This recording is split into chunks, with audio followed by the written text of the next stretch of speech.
right. We're going to be looking at Genesis, the 7th chapter tonight. We'll jump right in and read it. We're going to be reading the entire chapter here. So it's Genesis 7. We're going to be looking at what is called the deluge, at really what happened during the flood. And it reads like this. Then the Lord said to Noah, "Come into the ark, you and all your household, because I have seen that you are righteous before me in this generation. You shall take with you 7 each of every clean animal, a male and his female, 2 each of animals that are unclean, a male and his female. Also 7 each of birds of the air, male and female, to keep the species alive on the face of all the earth. For after 7 more days I will cause it to rain on the earth 40 days and 40 nights. And I will destroy from the face of the earth all living things that I have made." And Noah did according to all that the Lord commanded him. Noah was 600 years old when the flood waters were on the earth. So Noah, with his sons, his wife, and his sons' wives, went into the ark because of the waters of the flood. Of clean animals, of animals that are unclean, of birds, and of everything that creeps on the earth. 2 by 2 they went into the ark to Noah, male and female, as God had commanded Noah. And it came to pass after 7 days that the waters of the flood were on the earth. In the 600th year of Noah's life, in the second month, the 17th day of the month, on that day all the fountains of the great deep were broken up, and the windows of heaven were opened. And the rain was on the earth 40 days and 40 nights. On the very same day, Noah and Noah's sons, Shem, Ham, and Japheth, and Noah's wife and the 3 wives of his sons were with them, entered the ark. They and every beast after its kind, all cattle after their kind, every creeping thing that creeps on the earth after its kind, and every bird after its kind, every bird of every sort. And they went into the ark to Noah 2 by 2 of all flesh, in which is the breath of life. So those that entered, male and female of all flesh, went in as God had commanded him, and the Lord shut him in. Now the flood was on the earth 40 days. The waters increased and lifted up the ark, and it rose high above the earth. The waters prevailed and greatly increased on the earth, and the ark moved about on the surface of the waters. And the waters prevailed exceedingly on the earth, and all the high hills under the whole heaven were covered. The waters prevailed 15 cubits upward, and the mountains were covered. And all flesh died that moved on the earth, birds and cattle and beasts, and every creeping thing that creeps on the earth, and every man. All in whose nostrils was the breath of the Spirit of life. All that was on the dry land died. So he destroyed all living things which were on the face of the ground, both man and cattle, creeping thing and bird of the air. They were destroyed from the earth. Only Noah and those who were with him in the ark remained alive. And the waters prevailed on the earth 150 days. What jumped out to you here when you looked at this, Hannah? One thing that wasn't necessarily, that didn't seem really clear is that what of the fish, like the water dwelling creatures, like did they get wiped out, or did they? There's they did or not. It just said all living creatures, but I was assuming that's right. It made a distinction here. God makes this distinction here of everything that was on the face of the earth. On dry land. On dry land. That's right. Everything that had nostrils, that was land breathing. No, the fish did not die in the flood. Like we were talking, me and Eric was talking earlier. They probably had a party. It was probably they had no bounds now. And an interesting story is that during the Scopes monkey trials, when Clarence Darrow, I believe his name was, challenged the guy that was trying to defend the biblical account, asked this gentleman, he said, "What happened? Do you believe everything that's in the Bible?" He said, "Yeah." He said, "Well, did the fish die during the flood? How did the fish die during the flood?" And he had no answer for him.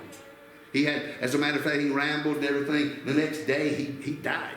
It was a stressful situation. It was one of the. But if he would have understood that was that the scripture specifically addressed that and known that, he could have probably saved himself a lot of stress and maybe even saved his life. Who knows? Who knows? But yeah, that question has come up before in a court of law. Actually, it come up before. Yeah. Anything? Yes, Bruce. Two of the things that occur to me, birds of the area were supposed to take 7 of them. Now, according to Jewish, I could personally understand if there would be the chance that they would be offered for sacrifice. But according to Jewish dietary law, not all birds are kosher. Not, birds that eat flesh, eagles, owls, vultures, they're not legal for Jewish dietary consumption. So, why would it be necessary to take the unclean birds on all of them too? I don't know if the unclean, if the birds were. I'm not sure if that bird's directive was all inclusive, or if it was him talking about the clean birds, because there was, like you said, there was birds that are used in sacrifice, before God.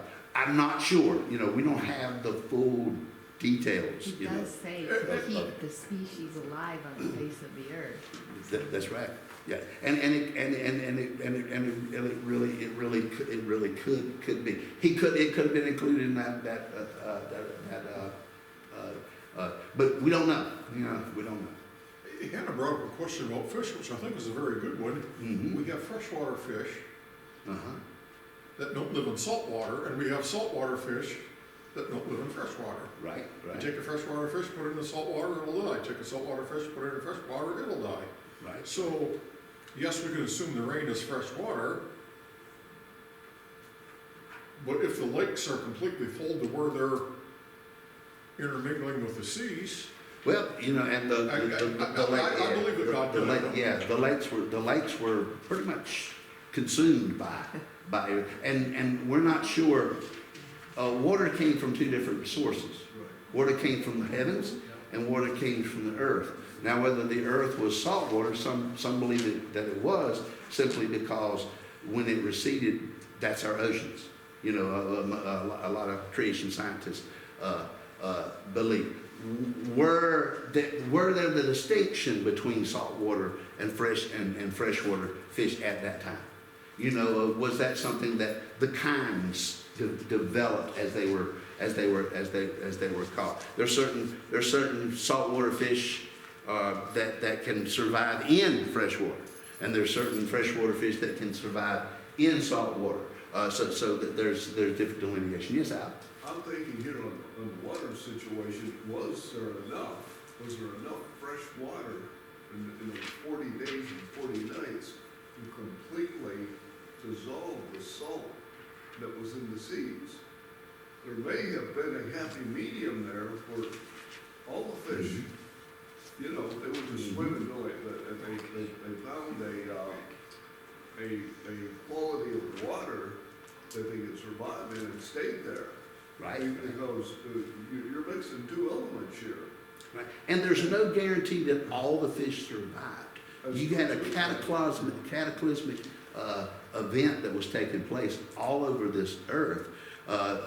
Many believe that there's volcanoes erupting under the earth. There was a lot going on. So I don't believe that all fish life may have survived. I mean, the forces that was at work at this time was amazing. It was amazing. Yes, sir. You talk about the unclean birds. I don't know what the population of that area was, because apparently in that time, the rest of the earth probably didn't. I don't know if they had any. God distributed the animals worldwide at the time He made them, or He just kept them within that locale in the Fertile Crescent there. But how much dead carrion was laid when those waters receded? I mean, you had human flesh there, you had animal flesh, Mhm. those unclean birds would have had a feast. Yeah, one They would commentator, help clean yeah, it up. one commentator I heard said that you got to keep in mind that it was over a year that the flood hit before they landed on Arad.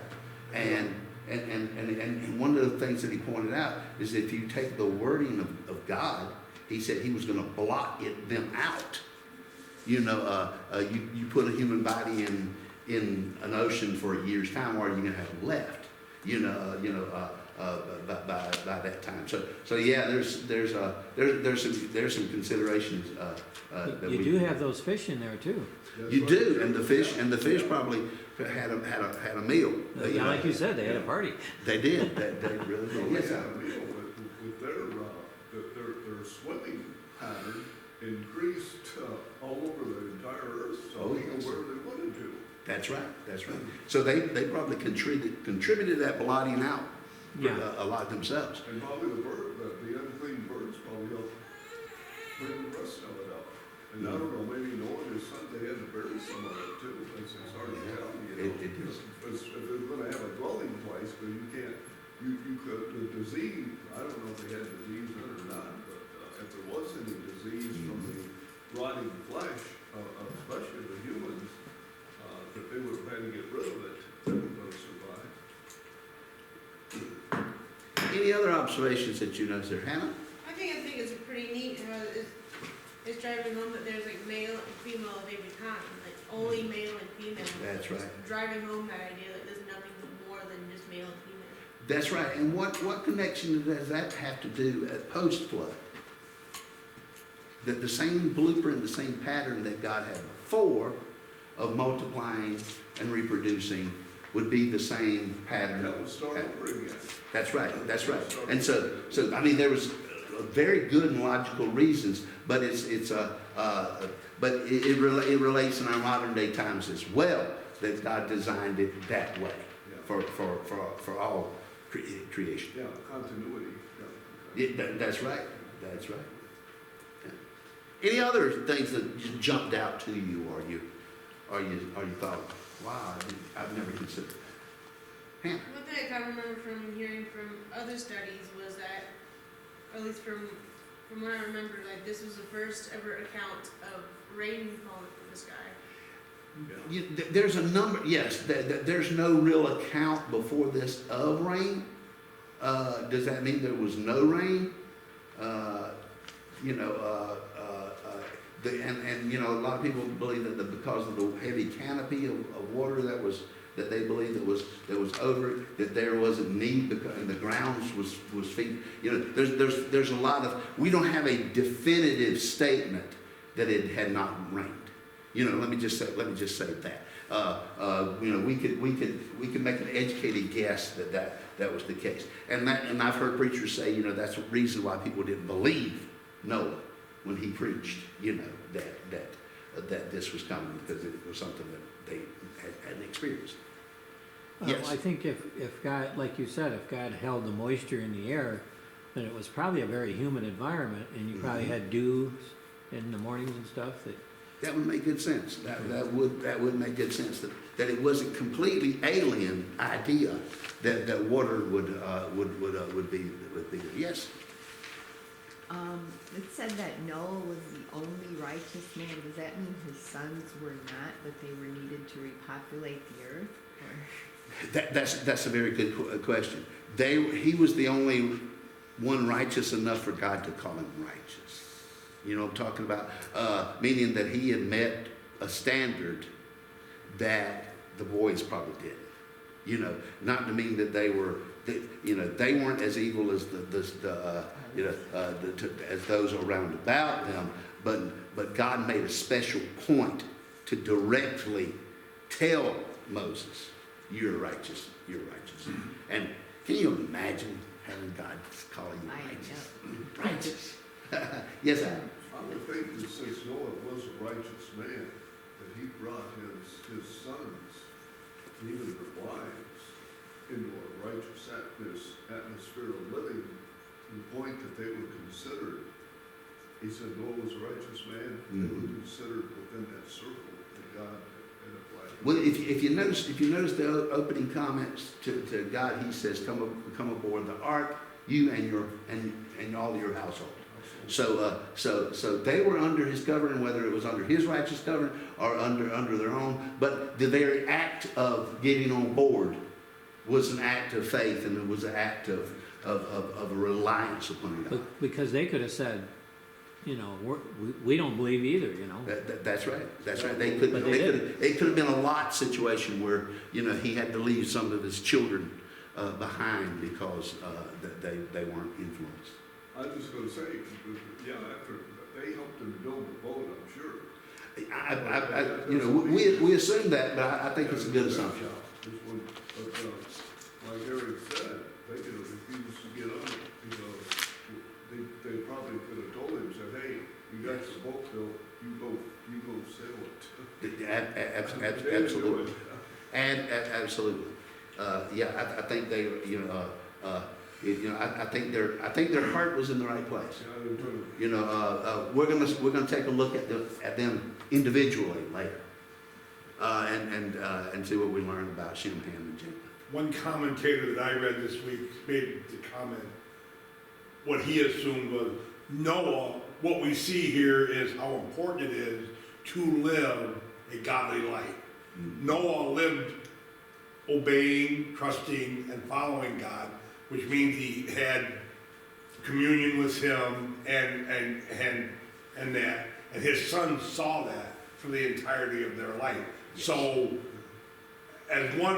as this scholar talked, he said, we see a wonderful act of God's grace and mercy. Maybe his sons weren't as righteous as Noah, but they were exposed to it where other people in the world were not. That's right. And I don't doubt that they weren't following God. Right. Mind you. What the measure of God's righteousness there was it's pretty high measure. Noah was pretty high measure, because all of his life he had simply obeyed God. That was yes, ma'am.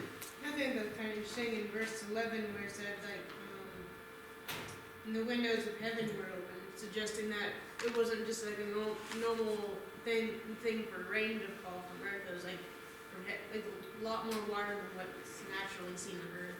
The Hebrew words used here for this flood cannot be overlooked. This was not a shower. This was not a gully washer. This was a deluge. This was the things that were taking place on this earth then has never happened since, nor according to the promise of God will ever happen again. You know, everything that was taking place here, everything was unleashed. I call it an uncreation. That's what I call it, because God just basically reversed what He had done in creation, and the things that were divided was no longer divided, and the things that were withheld was no longer withheld. So yes, the wording there is just, and if you really want a great study, just take that chapter and look at the descriptions and look at it in about 6 or 7 different translations, and you'll see the different wording that they use is simply a reflection of the different meanings in Hebrew. And because of God's covenant with man, what Hannah pointed out in the 11th verse, none of us have ever witnessed the fountains of the ground opening up. Right. Like that also attributed to the rising of the waters. Absolutely. That we have no idea what we see as bodies of water, rivers, creeks, lakes, all of a sudden just start rising. Yes. Like you said, what the people interpreted as, that's what happened also. You know, there was nowhere to go. Right. I mean, this wasn't, the water's getting higher and higher. This is water coming from every direction, up, down, flowing from the mountains, it was a nightmare. And let me tell you that, it was a nightmare. The only thing that could be described as it was the judgment of God. And that shows us the measure of God's judgment when it is unleashed upon us. Anything else that you noticed here? Well, one thing that one scholar pointed out when he talked about the 7th chapter of Genesis, he says, if you notice, Noah is silent in the 7th chapter of Genesis. And although he's mentioned and his family's mentioned and some of the things, the entire focus of the entire chapter is God. It's as if God was saying, Noah, you've done what you're going to do. Now it's my time to do what I'm going to do. Judgment was completely and totally in the hands of God there. This was a true act of God that we see here. If you want to see the measure of judgment that will one day come upon this earth, you can only compare it to the flood. Mankind has never seen anything like they've seen. And as a matter of fact, it has left its mark on mankind throughout the ages. Almost every culture that has come up has a flood story to it. To over 200 cultures have a flood story. And if you begin to look at and you begin to compare those things, you're going to notice a few things about these flood stories that I think is relevant. First of all, 88% of the stories, of over 200 of them, describes a favored family in the flood. 70% attributed that the survivors survived by way of a boat. 95% said the sole cause of the catastrophe was a flood itself. 66% of these 200 stories say that the disaster is due to man's wickedness. 67% record that animals were also a part of this salvation. 57% describe that the survivors end up on top of a mountain. And many of these accounts, not as many as the 57, but some of these accounts actually mentions birds being sent out, and actually mentions the rainbow, and actually remembers 8 persons, specifically 8 persons being saved. Was that just by chance? No. Their stories bounced off of this story. This was the deluge that man experienced and man knew, and how man begins to split up and begin to create their own languages, their own religions and all. But they all told the story. They all went back to the story of this flood, what that we call Noah's flood. So as we look at this, it's important for us to understand that this was more than just the judgment of God. This was more than just destruction. It's easy for us to look at this and just see the destruction that was involved. What we actually have here in the Word of God is what I call God's reset. God's reset. How God determined to reset the world back into its proper order. Now, the reset wasn't all the way back to Eden. Who knows that there's coming a reset? Jesus Christ is going to restore us back to where we were, and even better than where we were, because we're going to be with God, and we're going to be the children and the people of God. But there's a reset here where God purges sin, God purges out the things that He doesn't care for, and He resets it back to where it needed to be. Years ago, I had a computer, and on my computer was a function that you could do if you went to this certain place, and it was a button that says reset back to original factory settings. Never had to do that. I'm like, if your situation was bad and your computer was acting up, you could mash a button. It would bring it back to the original settings of the computer. It would bring it back to from the time that you pulled it out of the box. I believe that's pretty much what God was doing here. He was resetting mankind. He was resetting the things that He had set in place. And as we look at this reset, one of the things that jumps out to us is what was important to God. What do you mean, Derek? If you're going to reset and you're going to throw things out, you're going to save some things, aren't you? The ark was a testament to what God wanted to rebuild his new creation as. What God wanted to restore in man. There's some lessons here that I believe that we can learn from here in the Word of God. So I want you to notice there's going to be 5 things that God reset. We're going to touch on them tonight because I do believe that they're important to us. The very first thing that God reset was Noah. Why would Noah need a reset? Can I tell you something? We all need resets. We all need our faith reset. We all need our hope reset.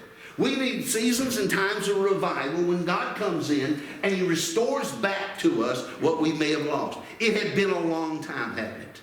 It had been a lot of work for Noah. It had been a lot of, and I think one of the perfect things is in chapter 7, it doesn't start with the flood. It doesn't start with judgment. It starts with Noah. I think in the middle of the judgment, you see the kindness and the goodness of God is shown to Noah. In the middle of the time when you would picture God as most angry and God is most vengeful and God pouring out his wrath on people, at that very same time you see the grace of God at a measure through this man of God that is amazing. You see, first of all, I want you to notice that we see God's invitation to Noah. God specifically extended an invitation to Noah. What was that invitation? It was found in verse number 1. Then the Lord said to Noah, "Come into the ark, you and all your household, because I have seen that you are righteous before me in this generation." Notice, he did not say go into the ark. What did he say? What does that suggest? He's in the ark. He's in the ark. Calling them into the ark. I think it's as if he said, "Come on in, be a part of what I'm going to do. Come on in, fellowship with me. Come on in." Another thing that one commentator said is it suggested, I will be here the whole time. I'm going to be here. That year of darkness, that year of questions, that year of situations, I'm going to be here. It was an invitation by God to come into what God was doing. So you see this, I believe this was going to be for Noah a season of preparation. From the time that door shut, their lives would never be the same again. They would spend the next year in that boat. Then after that, they would land in a strange place.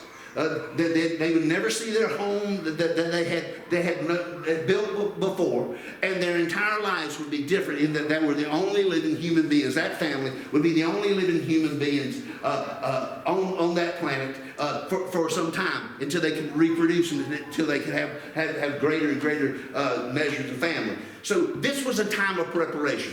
Why do I say this is a time of preparation? How many days did the Bible say it rained?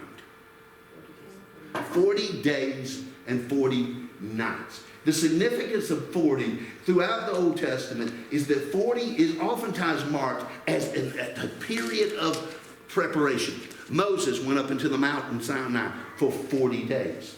Elijah went to seek God in his time of despair for 40 days. The spies went out to spy out the land for 40 days. It was meant to be a period of preparation for what they were about to go into, but it turned into just a cop-out and just a bailout. Jesus went into the wilderness for temptation. He was tempted for 40 days, and when he left that temptation, his ministry officially began.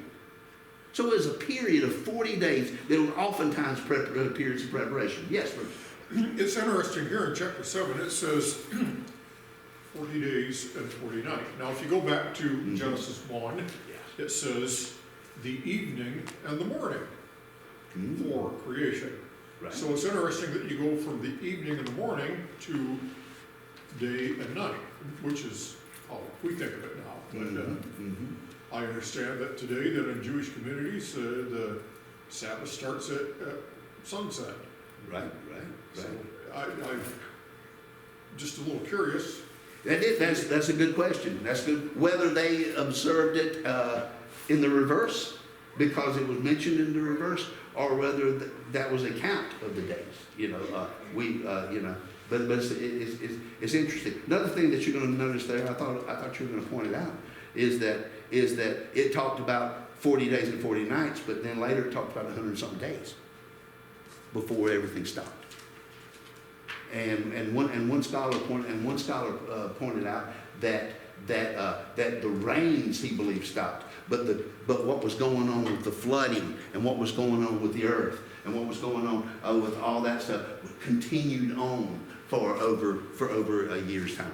So yeah, there's some interesting timelines that we see there.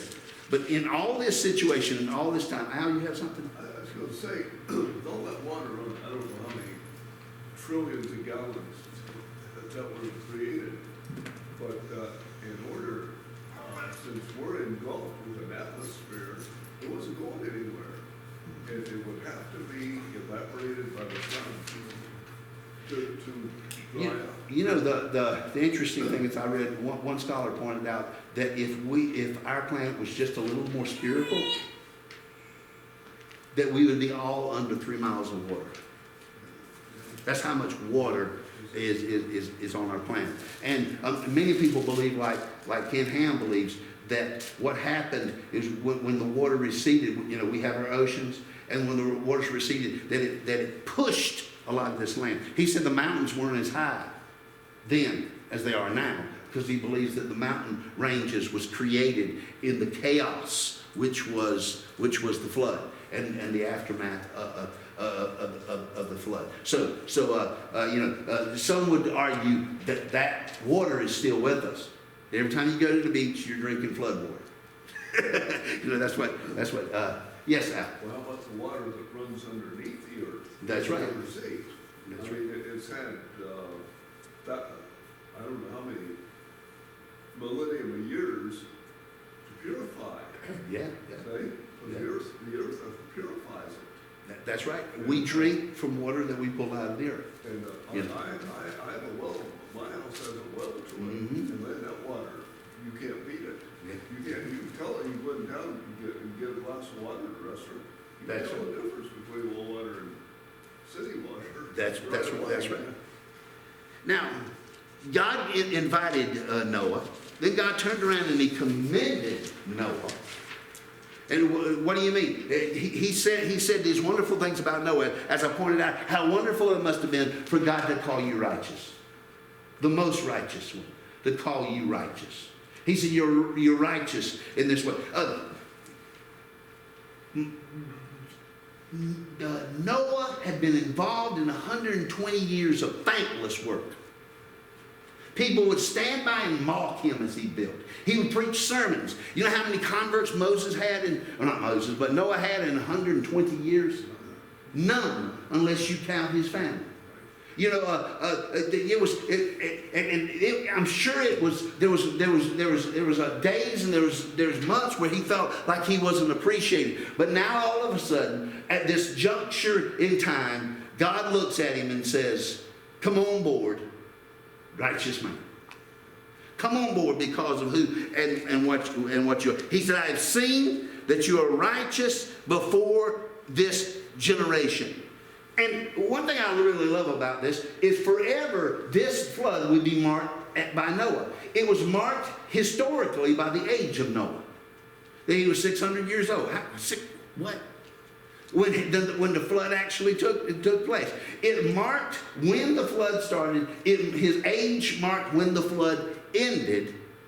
And he turned around. And how do we know this flood as Noah's flood? The flood of Noah.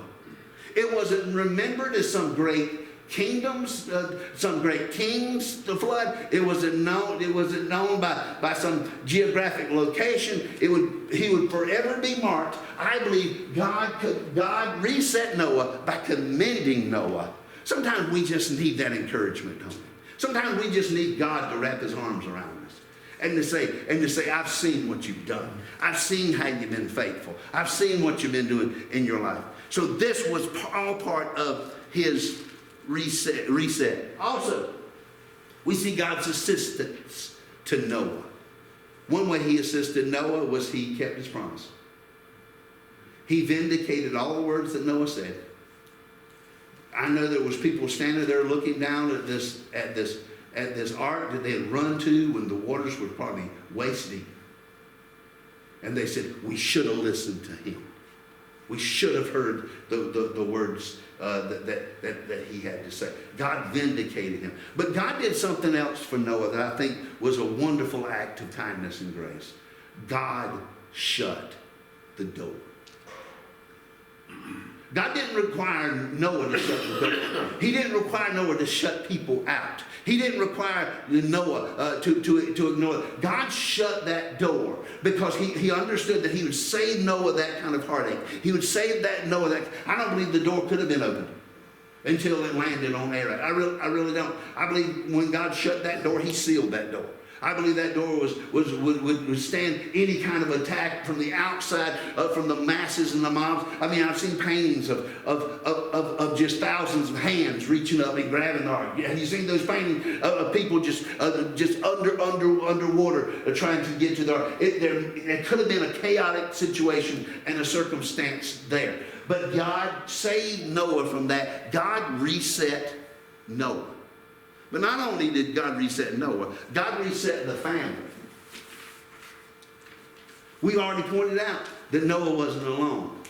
We already pointed out that his family was on board.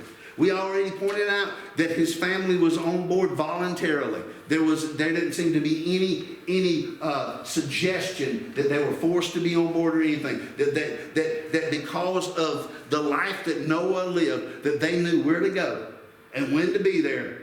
When the floods begin to come and the rains begin to fall, I believe that it was not just part of God's plan that Noah be there, but it was part of God's plan that the family be there. Why? Because the family was crucial for the next stage. Remember the last straw last week was unholy marriages. That was the last straw before the judgment of God was declared upon mankind. That the unholy marriages that produced in the film that we talked about last week. Do you see a correlation? That now we're having unholy marriages condoned by our cities and our states, and unnatural marriages that are being declared there. You see, God here in this case, by including his household, was resetting the family. He said, I'm resetting it all. The sons and their wives would from that point populate the rest of the earth. Can I tell you that one of those is your great granddad? Why? Because God saw the value in saving the family. He didn't start a new creation by creating a new Adam and Eve. He turned around and he reset the family. The blessings that God had for him was the blessing of family. Notice what he said in verse number 7. So Noah with his sons, his wife and his sons' wives, went into the ark because of the waters of the flood. This suggests that they barely made it in, doesn't it?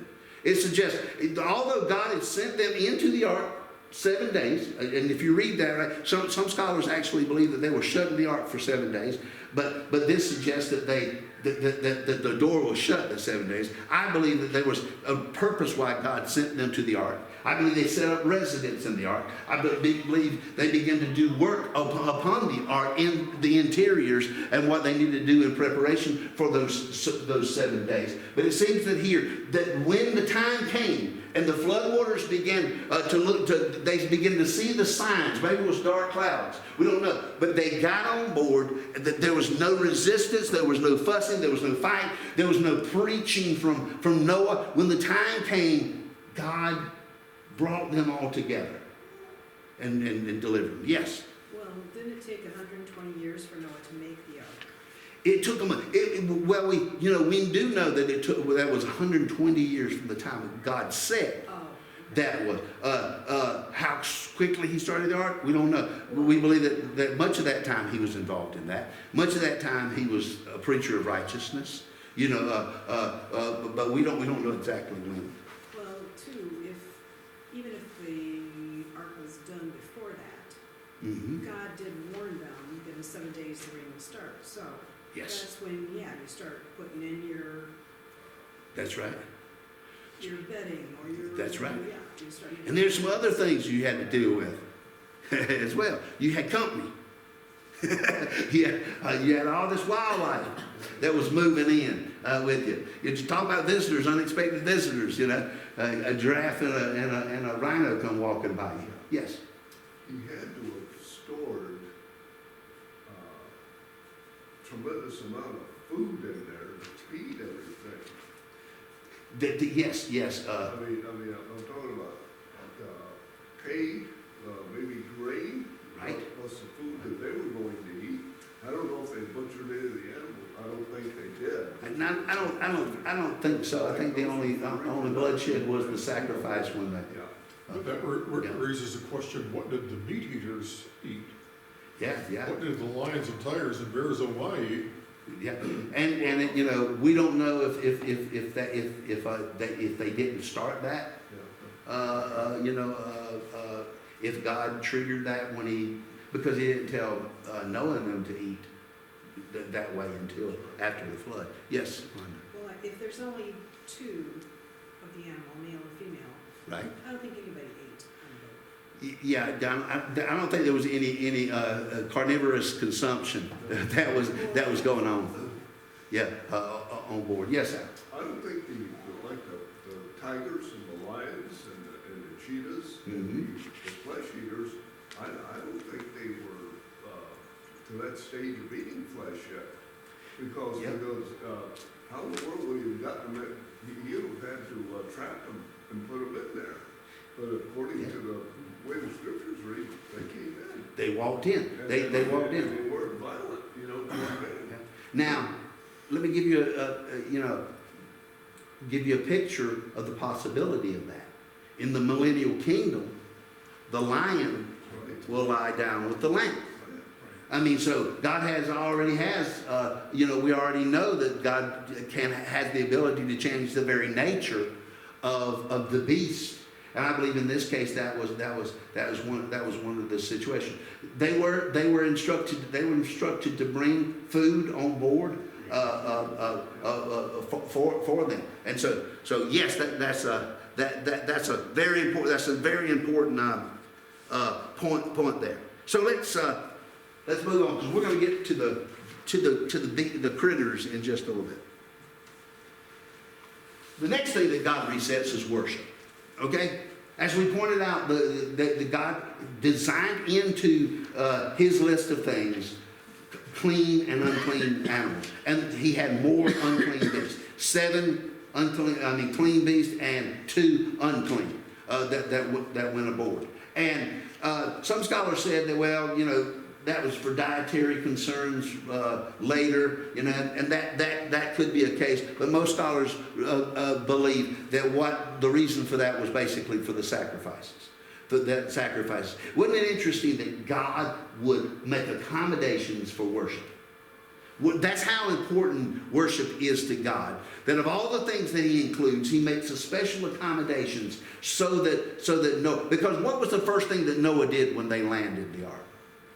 When he got out of that boat, he built an altar. And the Bible said he offered a sacrifice, and it even mentioned God's response. It was a pleasurable aroma. God, let me tell you this, God doesn't need your worship, but God desires it. God takes pleasure in it. And I don't know about you, but I take pleasure in knowing that I can bless God. What do you give to somebody who has everything? Worship. Because God has everything. He doesn't need anything from us. He's not a needy God that's looking down. But when we worship God, we give God something powerful. So God reset worship here. And I love that fact, because let's notice what he said in verse number 2 and 3. He kind of lists it out. He said, "You shall take with you 7 each of every clean animal, a male and his female, 2 each of animals that are unclean, a male and his female. Also 7 each of birds of the air, male and female, to keep the species alive on the face of all the earth."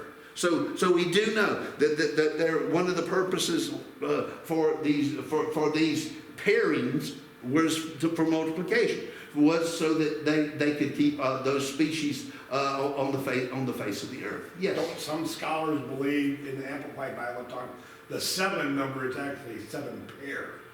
It does kind of have a confusing reading there. Why would you have an odd number? Right. I could see that, because the first time I read that, I read it as pairs. Because it seemed to make sense that it was pairs. Don't know that for sure, but that's a very good point. It's a very good point. So we see here that God's already reset Noah. He uses this time to reset the family, and thirdly, he resets worship. Then next, I want you to notice that the very next thing that God resets is God resets creation. He resets creation. As I said earlier, what the flood actually was yes, it was judgment. Yes, it was God's wrath. Yes, it was God's anger. Yes, it was God's judgment upon the sins of man. But really, truly what it was an uncreation. And God was taking his hand. Remember, the Bible says he divided the waters, and he divided the earth from the waters, and now all of a sudden, it's almost as if, and I've said this before, the only thing that God needs to do to bring judgment on your life is just lift your hand off your life. Because everything that will go chaotic and go crazy, I believe that's what was taking place on the earth, is that God stepped back and took the controls off, basically, and he knew what would take place when the earth all of a sudden just began to erupt into chaos and to flood everything that seemed to be there. And as we pointed out, Noah did not handpick these animals. Noah did not have to go on a safari hunt for these animals. It seemed that these animals came as if they had a homing instinct, just like birds that return to a certain spot, a homing instinct. And not only did they have a homing instinct to come to Noah, but they had a homing instinct to go aboard this vessel. I mean, could you imagine the show that was taking place there? I mean, that would be something you just sit. I imagine that Noah and his sons just sat there and just wagged their heads as they seen the giraffe walk up there with the snakes crawling behind them, and it just seemed so very unreal here that all these animals began to board this ship. Now the question has been made: how could all the kinds of animals make it aboard this ship? Well, there's a book, if you get an opportunity, a book by John Wood Morrock that called Noah's Ark, a feasibility study. He does a detailed feasibility study of how many kinds would be required and how much space they would need to be on board this ship. His feasibility study said that it would take 16,000 animals to cover all the kinds of animals there, and that the 3 stories in the ark, that they could easily house 16,000 in about half of the ark. That there was plenty of room for food, there was plenty of room for storage, there was plenty of room for. So if you're into feasibility studies, if you're into calculations and stuff, you might want to grab John's book. Some wonderful details there. Also, while researching this week, there was another book that may interest you. It's called Inside Noah's Ark: Why It Worked. This is a book in association with the Ark Encounter. And this writer, there's 2 writers actually, go into great detail about the ancient mechanisms that could be used on board the ark. How water, as you can tell, how water was stored, how you could feed 16,000 beasts on a regular basis, through technology that was already in place at the time. And one of the neat things about this book, Inside Noah's Ark, it is filled with wonderful graphics. If you want to see and tell, it's a great book. So if that interests you and you're curious as to how this took place, then you might want to pick up Inside Noah's Ark. But there's been certain theories that has risen when it talks about the care of these animals that was on board that ship. One suggestion is this: God had already given them a homing instinct, right? To come there. Could not God have easily put them into hibernation? And the suggestion is linked pretty well, because when God tells Noah to build rooms in this ark, he uses the Hebrew word nest.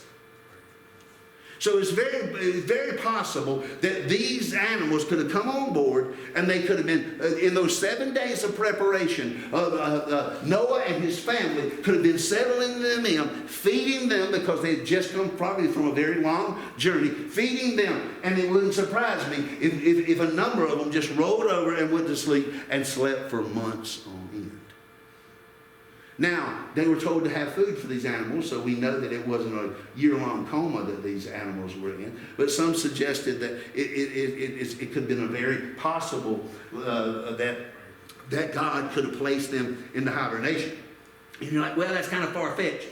We still can't explain why geese fly, south. We still can't explain the monarch butterfly and why they end up where they end up all the time regularly. We still can't understand hibernation, how that really kicks in, why bears hibernate and other animals don't. We really don't, but we do know where it comes from.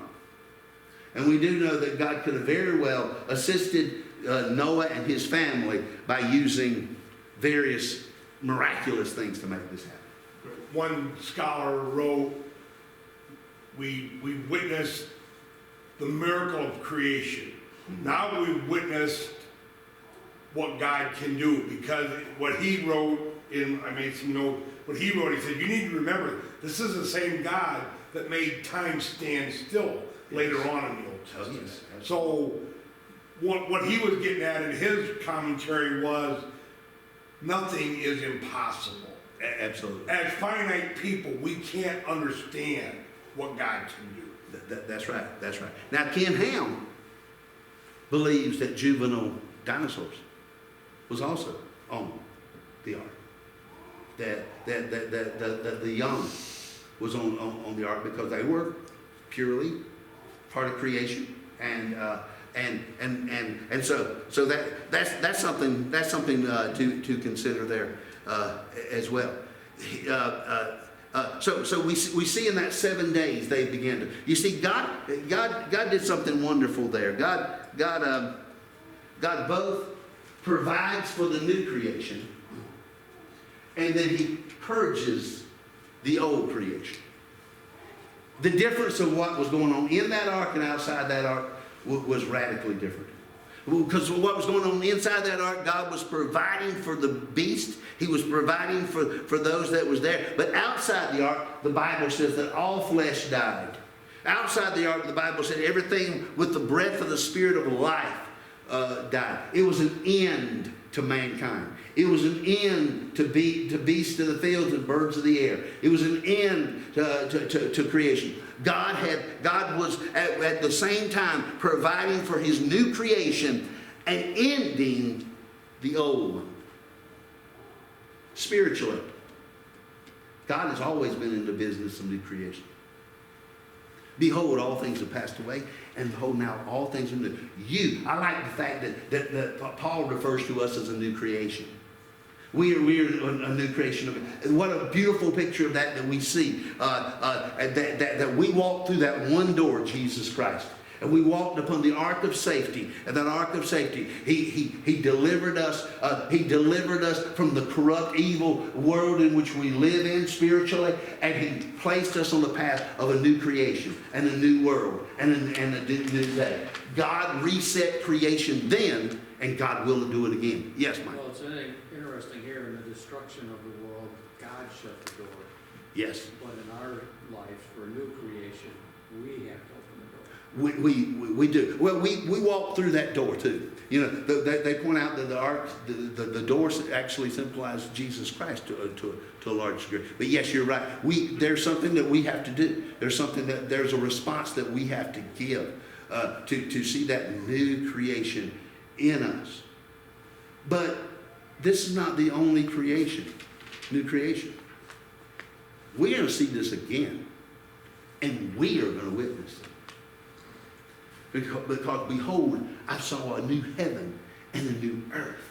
God's going to consume this earth. Judgment is coming, and judgment is going to consume this earth with fire. And then he's going to turn around, and we're going to see the greatest reset that we've ever, that eternity has ever seen. And that's going to be the reset when Jesus sets up and the culmination of the kingdom of God as we step in. And the biggest difference is we're not going back to better times. We're going back to even better than those times. In that sin will no longer have a reign. Sin will no longer have a place. We'll be separated from sin and everything that moves for us. God reset creation, and he'll do it again one day for us. And then, finally, God reset the earth. Should have realized that God reset the earth. The word earth there that God uses is the very same word that he uses for ground. When he told Adam, the ground is cursed for your sake. In other words, what God was pointing out, that this same ground that was cursed by Adam now is cursed by Adam again.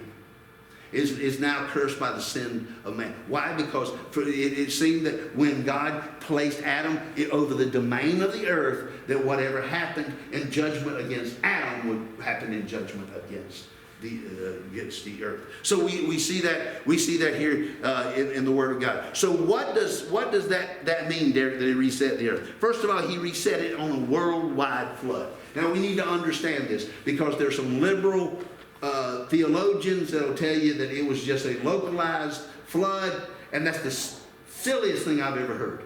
If it was a localized flood, he wouldn't need an ark. If it's a localized flood, then God already broke his promise when he said it won't happen again because there's been floods again. No, it was a worldwide flood that covered the hills and the mountains according to the Word of God. Notice what it said in 19. And the waters prevailed exceedingly on the earth, and all the high hills under the whole heaven, get this, were covered. It flooded this planet.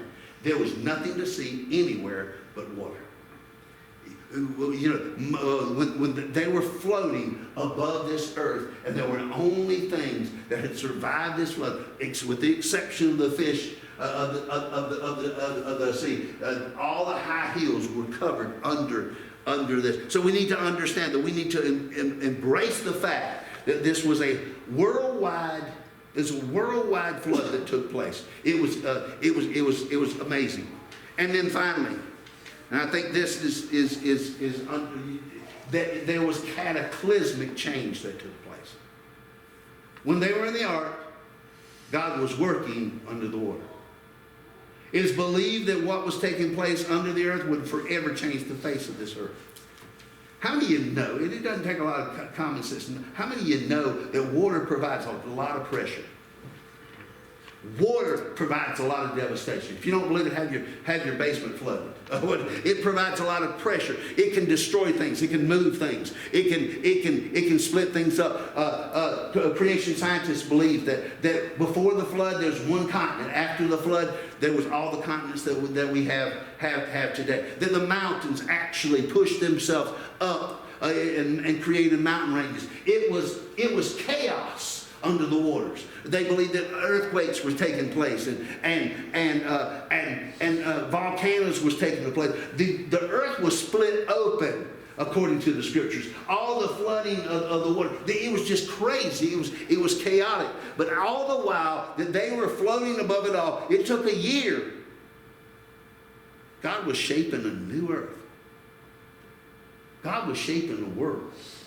That's why we have fossils on the top of mountains. That's why that we have the layout on this earth that we have today. Because when that water receded and Noah landed on that ark on Mount Ararat, when he got out of the boat, the world was a very different place. Because not only had God been at work in them, even in judgment, God was working a new creative order. Even in judgment, God was bringing all this together. 1 year and 11 days later, God was pulling it all together. So what do we see here? God's reset. We see here that in judgment, God was... See, sometimes we think that God is just an angry God during time of judgment, that he forgets who he is. He doesn't. He can be fully just and wrathful and fully graceful and loving at the same time. He doesn't lay one character aside to be another character. He is God all the time and complete. So we need to understand this, that it was all in God's timing and God's reset. So next week, if you will, make a note. We'll look at Genesis, the 8th chapter. Last week we looked at, not last week, I'm already talking in the past. This week we looked at what God did. Next week we'll look at what Noah did. So be back with us next week. Thanks for coming out. We sure appreciate it. Pastor, Yes. Thank you. when's the Jewish guy gonna be